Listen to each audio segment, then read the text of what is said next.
I guess part two of that is make sure you're periodically checking for updates. Just don't run it right before your meeting's going to start. Otherwise, you'll be late like me. If you get an error code, contact Zoom themselves, because you can't fix an error code. They'll just keep telling you it's an error code, and you're at some point in time, it's going to really bite you. Yeah. Okay. Well, good morning. It's 10:15 a.m. This is Tuesday, March 21st, and this is Tuesday Talks. My name is Christina Dilbo. I'm the Director of Communications for the Desert Southwest Conference. Thank you for joining me. I'm going to try to just zip right through everything because we're starting a little late today. So first item that I want to talk to you about, I had a question from one of our churches asking about, what are other churches using? We're looking to purchase an AED, Yes. It's the defibrillator system. Yes. And so they wanted to know, what are other churches using? They actually also asked about grants that are available. So first of all, do any of you have information about the defibrillator, the AED?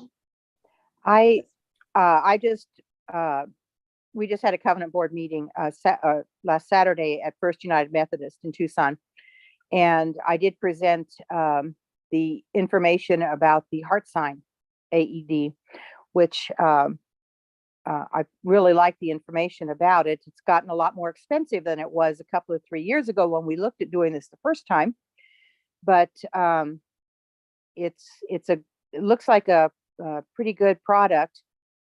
But I'm interested to see if someone else has had or used the heart sign and what their experience has been so far. The provider, the person that I would get it from is a friend who has a medical safety store, and he's had good information from other people in using this particular product. The other one that he sells is by Philips, and they have so many recall problems recently in the last few years that I'm not really interested too much in looking at their product. But long story short, we are thinking very seriously about purchasing this AED. And one of the people on the board is a business person, and she had some questions about other, did I have other information, other product information? And I did not at that time. I said I would get that. And that evening she looked up some other options, companies.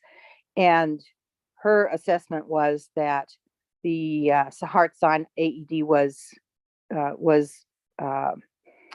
looked like it might be one of the best options available, particularly the way that they manage their pad and units, which is what you use if you have to use the machine. So, and what church are you that's from? just general information.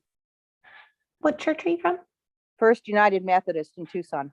First UMC in Tucson. Okay, heart sign AED looks like a good option. UMC in Tucson. I did hear back from Stephen Gregory from Chandler UMC. He said that they purchased some AEDs for Chandler UMC, and that the local Chandler Fire Department holds free training for them.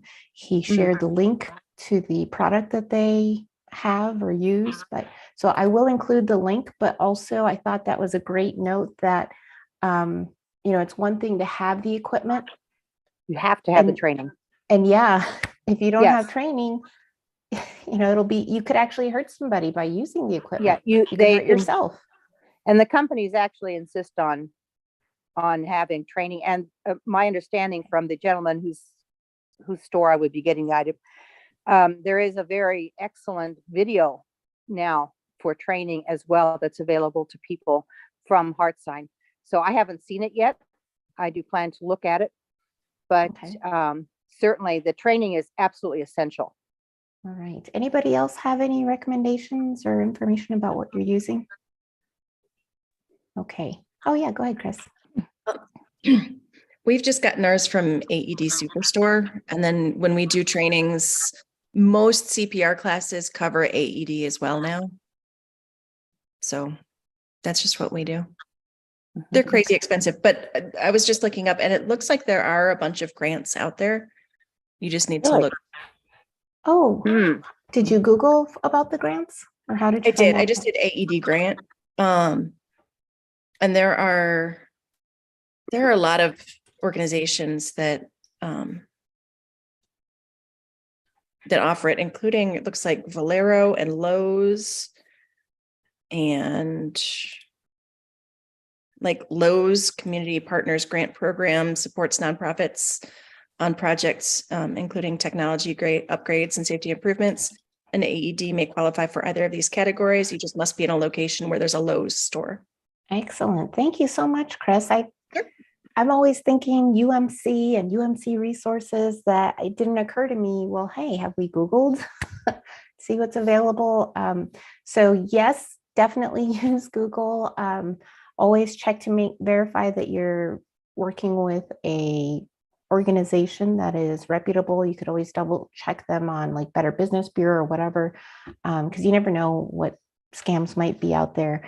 But as far as grants through the United Methodist Church, I wasn't able to find any, but I'm not the grants person. Our contact is Rachel Gilmore and Billy Fidlin, both of which, if there's ever something going on at your church or you're starting a new ministry and you're looking for grant dollars to fund it, those are the people to contact. But you can also check out dscumc.org/grants to see what's available there. There's also a form that's linked right at the top that you can fill out if you need help finding a grant. Okay. And then we have professional grant writers that can help your church write for a specific need. All right. So next item is about Bishop Carlo. So on March 11th, we had the bishop's installation service at St. Matthew's UMC and in Mesa, and it was live streamed. It was live, it was recorded, and some people weren't able to make it. Some people don't know where the recording is. So please be sure to share. There's two things. One is to share where to find the recording, but also if you can, please try to send that in your church news or social media or whatever. You could either share the link to the recording on your social media, but also the offering during the installation service, that's still, the link to the offering is still live as well, but it's only going to remain live until Monday, April 3rd. That's when we're going to turn it off, and then our finance department will send the funds over to the Philippines. So if you didn't know, you'll get to, if you actually go to the donation link, you can read more about what the offering was, but Bishop Carlo is from the Philippines. He was a pastor there first, a district superintendent, and while he was there, he had this vision of starting all these churches within a set number of time. And man, oh man, he got going. There's quite a few missions that are already started. And that church, even though it's a very small church, that original church that he was working on this with, they're the ones that got it going. And now there's like a whole new district there. And so there's plenty of opportunities for additional new churches. And if you think about our mission as United Methodists, we're our brand promise, open doors, open hearts, open minds, and that we are to transform the world. So if you're thinking, yeah, but that's in the Philippines, that's not in my neighborhood, how's that going to, we're all United Methodists, and that's part of all our calling as United Methodists to transform the world, creating new disciples for Jesus Christ. So yes, this is very much applicable in your ministry setting. And yeah, so where would you go to find the recording and the donation link? It's dscumc.org/bishop-carlo. And I was going to, I might as well. Let me share my screen. Is that defibrillator thing? But okay, so here's the bishop's page. You can find it quickly if you just go to About and then click on Bishop, or go to that exact URL. And so this purple little section here, that's where you can watch the download. So You could either share this page link on your social media and with the mention about watch Bishop Carlo's installation service recording, click here to find the link, or you could just go to the recording link itself and share this page. So whichever one you want. The downside to this one is the donation link isn't readily available. So, pick and choose what you need, what you want to share. All right, questions about that? Let me stop sharing so I can see. Okay, no questions. All right, then the next item, oh yes, more about Bishop. Well, so I might as well share my screen again. All right, so Bishop Carlo is recording 2 video messages that your church will be able to use. You don't have to use them in worship, even though I've got them in the worship page, because it may make sense for a church to use it in worship. It's not going to be 2 full sermons. It's just 2 brief messages. One of them will be released in time for your Palm Sunday service. So it'll be released on March 29th, both as a YouTube link and as a downloadable file. That way you can choose. Maybe you just want to share it in social media or on your church website, however you want to share it. That's totally up to you, and nobody's required. This is not everyone has to share this. It's just 2 messages that the bishop wanted to make available. And, he was just encouraging that people watch it and then use it as you see fit. So that's the message for that. And so here's where they're going to be linked, right down here where the bullet points are. I'll either create 4 bullet points as each one's available, like for Holy Week on YouTube, for Holy Week as a download file. Maybe it'll be like that, or I'll link the word YouTube and the word download with those 2 different options for each video message. Do you have questions about that? Okay. Then let me stop sharing. Right, then annual conference. So anytime you're looking for annual conference updates, if you have a question about, deadlines, anything like that, go to dscumc.org/AC, that's the shortcut, or dscumc.org/annual-conference. And on that page, you'll find links to registration, links to all sorts of stuff. I heard that we may be posting the first draft of the agenda this week. I don't know when exactly, though.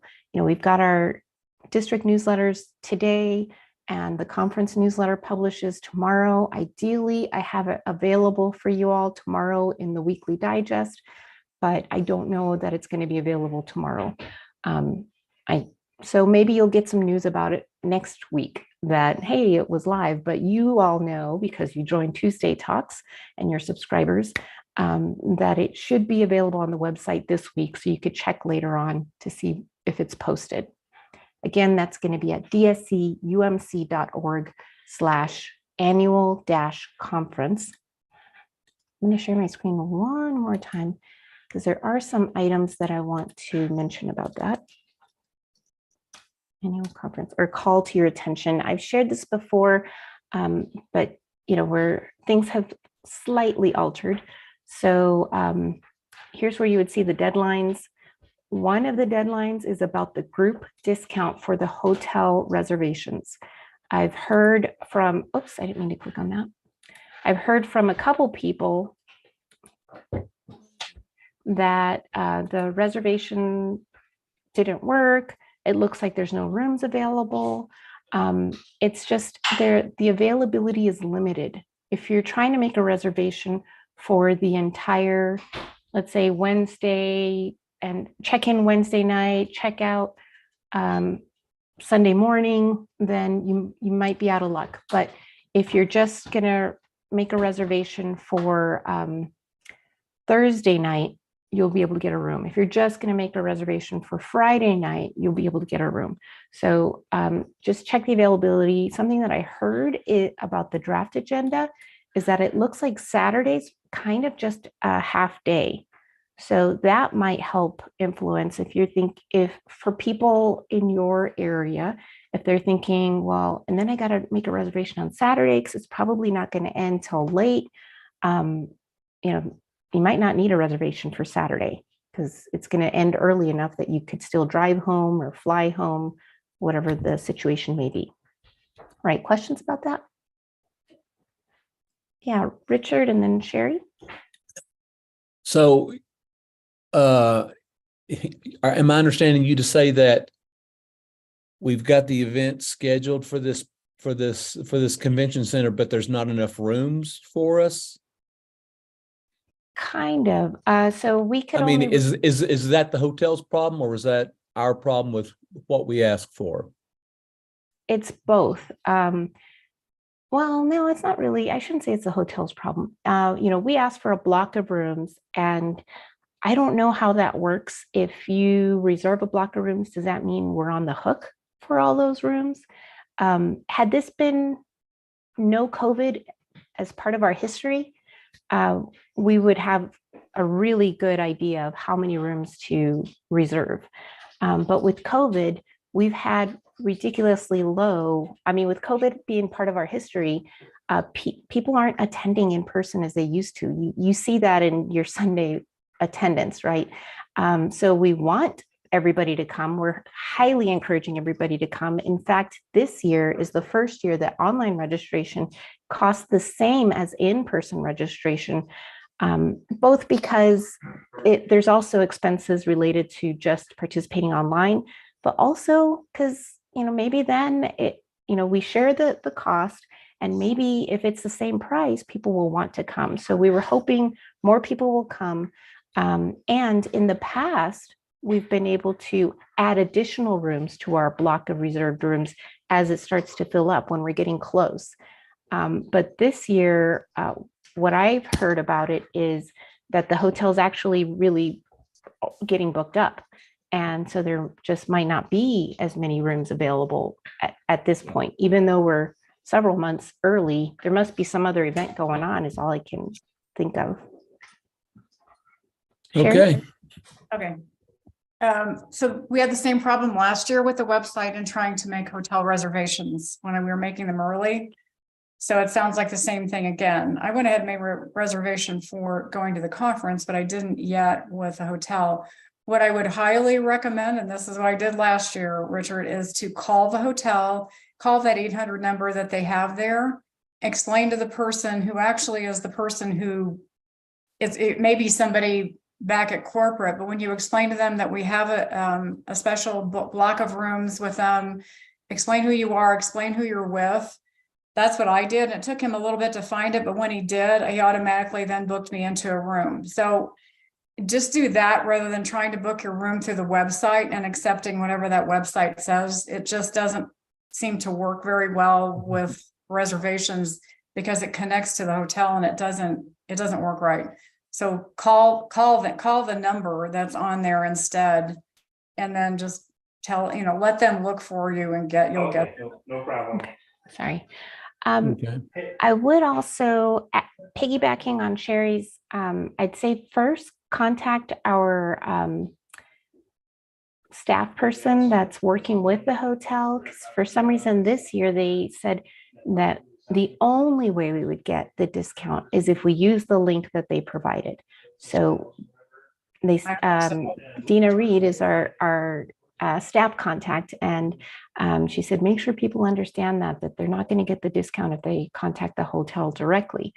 So what she's been doing is, and so I'm not arguing what Sherry's saying. I'm saying, try both.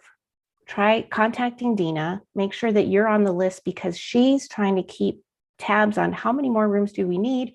She's been communicating with the hotel rep and letting them know it's looking like we need 10 more rooms, 30 more rooms, whatever. And, if you're on that list, then, at least, okay, through the conference, I have a decent chance of getting a room.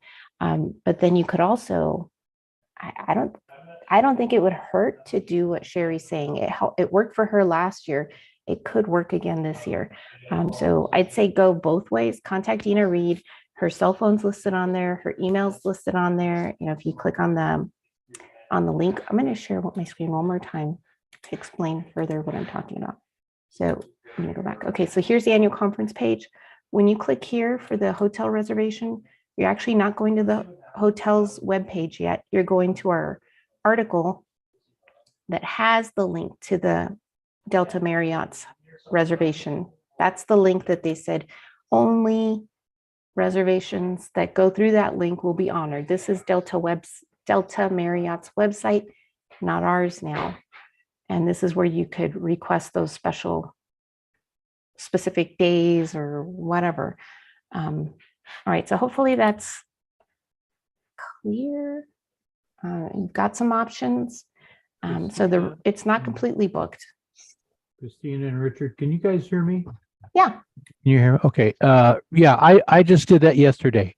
I tried through the website, didn't work.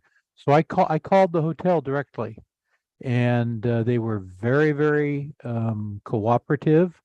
And I even coming in from out of state, they even gave us a day before and a day after at the same rate. So, of course, I'm real old school, and I really like to talk to somebody, and so they did a good job. They did a good job. So yeah, I'd say, yeah, give them a call. Now, I can't register for annual conference online.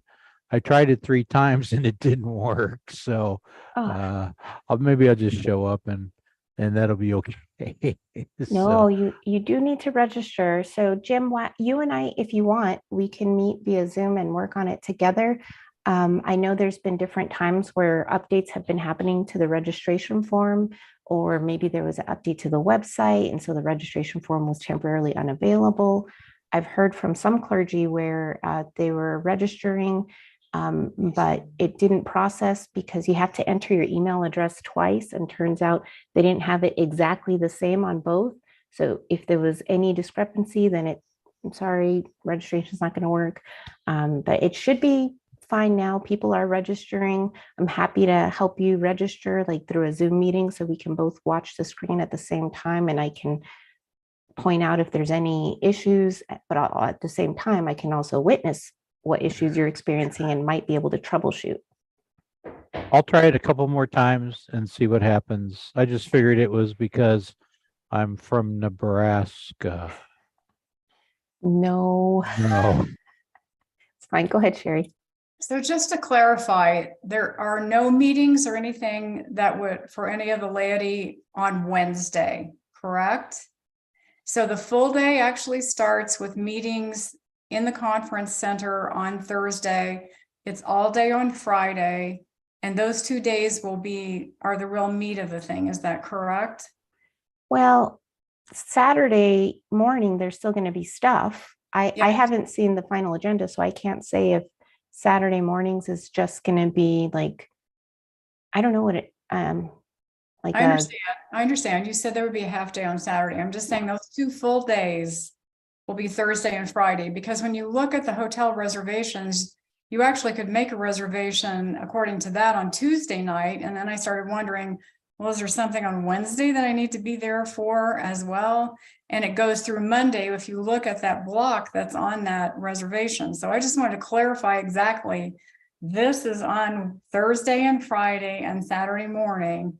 So you know exactly when you want to have the hotel reservation then. Yes, thank you. Yeah, some people need to be able to stay earlier because there's other meetings happening that are not part of annual conference. I don't know of which teams right now, but I know Sessions, annual conference planning team, we've got meetings before annual conference begins, and we'll be right there on site.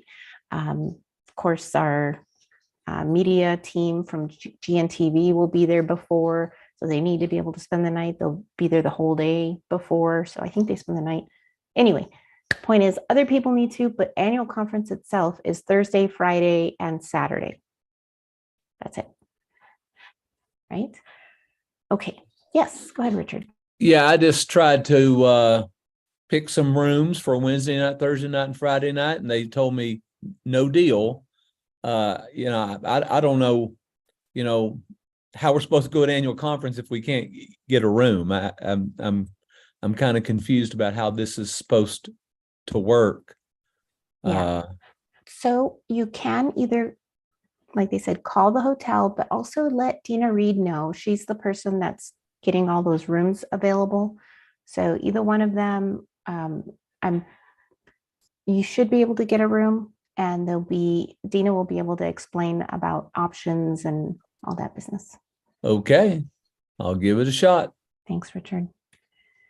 All right, next item. So I had an email question from one of our churches saying, hey, I need to update our Find a Church profile. If you don't know what that is, it's basically like, well, it comes up if a visitor is coming into town and they're looking for, where can I go to worship this Sunday? I'm United Methodist. I need to find a United Methodist church near where my Airbnb is or the hotel or whatever. So they start Googling. Find a Church is a search engine that's going to come up in that Google search from the United Methodist Church. And it has profiles for every one of our churches. And it only gets updated if our churches provide the new information. So if you have a new pastor, if you have a change in your worship service, if you want to advertise that you have online worship, any of those things would be great things to add to the Find a Church profile. The United Methodist Church puts in the work and the money that's involved in making sure that there's a good Google ranking. I'm not saying that it's any better than what you've got going on at your church. I just know, as a former church staff person, I didn't always have the time or energy, definitely not the staff, to do all that work of getting a good Google ranking. So our church did okay, but United Methodist Church has a whole team working on it. So it's really to your church's benefit to make sure that your Find a Church profile is updated. So if you were to Google find-a-church, you could find the link to the Find a Church page from the United Methodist Church. But basically, the problem was that this church went to their profile there and clicked the update button on their profile page, and it didn't work. She said it didn't do anything. Well, it's changed over the years. Sometimes something else pops up, and then you've got the instructions there of what to do. Other times it was an online form that you could fill out and click submit. Now what it does is it triggers an email to open up in your email account. For some reason, it didn't work on this person's computer. So I'm sharing with you all you have to do, you don't have to Google anything. If you have an update for your church, email find-a-church@umcom.org. That's umcom.org. That's who you would email to let them know that there's an update about your church. If you want to include a photo for your church profile, any of that, just be sure to include your church's name, the city, the state, and all the updates that you want to make. If you want to attach a picture, you can. Just make sure it's a JPEG file. That's .jpg. And that's it. Any questions about that?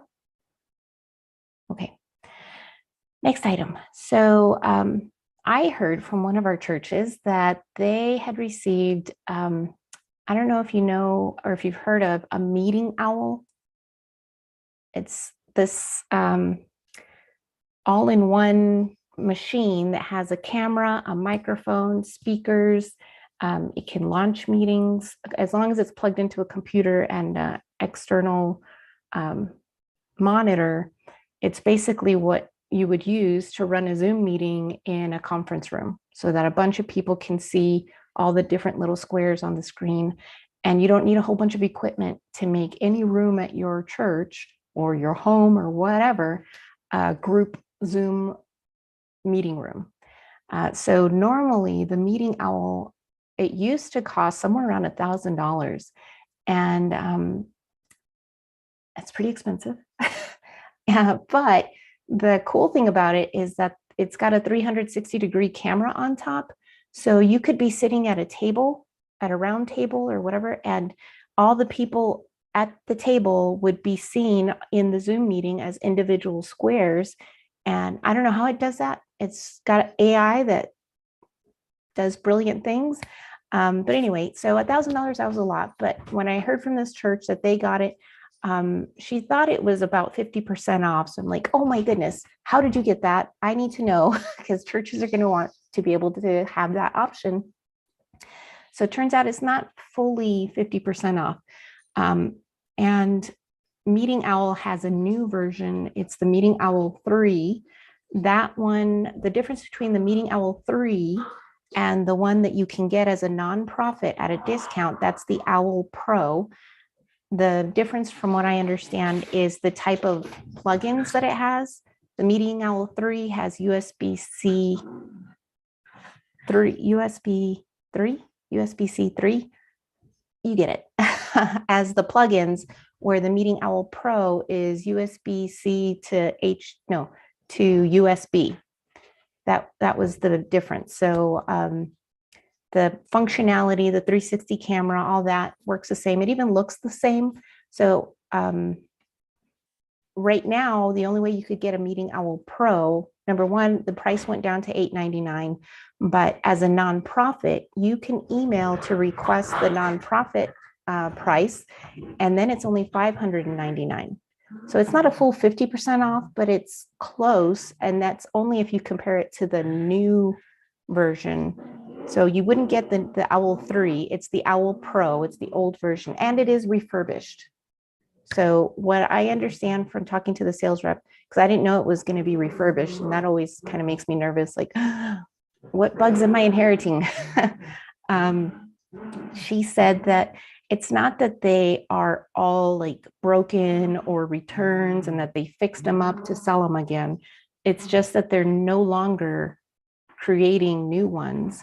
They're not really selling the Owl Pro version anymore. They've got new ones that they're working on. It's the Owl 3s, and those are what they're selling. So if you want one of the Owl Pros, they're considered refurbished, and they're available at the $599 if you email Chloe, the account manager at Owl Labs, and I will send you her email address. I thought I had it in my notes, but I guess it's in my email. So I'll add that in there. And what else? I'll share that when I was looking at it, let me see if I've got it. Yes, I do. For what I would need for it to work in one of our meeting rooms, I'd actually also need to purchase the Meeting Owl tripod. So keep that in mind. You can see the total price would be $599 plus $149. Total price would be $748. I would need the tripod because in our small meeting room at the conference office, we've got a table, and so it's empty in the middle. So I need something for it so that it can sit in the middle, and I don't have another table to put in there. So I need to get the tripod. So that's how much it would be for me. If I needed to get it for the conference office. Sharing that in case you want to tell somebody about it, you've got a better picture of the full cost, and you might not need the tripod. You might have a table where it can just sit on top. But that's the beauty of it, is that you put it in the middle of the room, and then everybody around can be in the meeting instead of on one side of the room, and that it's just capturing a wide view of everybody. So, all right, questions about that? Okay, I am going to send you the links and instructions about how to get that in case you're interested. Almost done. So we won't have a Tuesday talks next week, and the conference office is going to be closed on April 7th. It's really early to tell you about when the office is going to be closed, but just keep that in mind. That's Good Friday. What else? So no Tuesday talks next week, but you can still email me if you have questions or whatever. I usually grab those and put them in a document, a running document, to prep for the next week's Tuesday talk. And then I guess just a quick reminder that April 23rd is Native American Ministries Sunday. So I will send you the link to the Pastor Leader Kit, so you can download the social media graphics, videos, all that. And then one thing I was kind of excited about is, and it's way early for this, but you probably need the lead time to get your stuff together. The General Council on Archives and History announced its 2023 Heritage Sunday theme. The part that I love about it is that what they're wanting is to feature local church history, heritage, whatever. So you can submit your church's history, hopefully to get featured in all the work that they're going to do for Heritage Sunday. I didn't mention it, Heritage Sunday is on May 24th this year. And so I will have an article that I'm publishing about the Native American Ministries Special Sunday, linking to the resources, and an article about the Heritage Sunday. Both those things will be in the weekly digest, but I'm going to send you all the links to them later today so you can get ahead on that. That's all I have. It's a lot. And so sorry I was late. Don't ever update your Zoom app just minutes before your meeting's going to start, but do update it periodically, check every now and then. Thank you all for being patient with me and joining me this week. Remember, no Tuesday Talks next week, so I'll see you in 2 weeks. All right.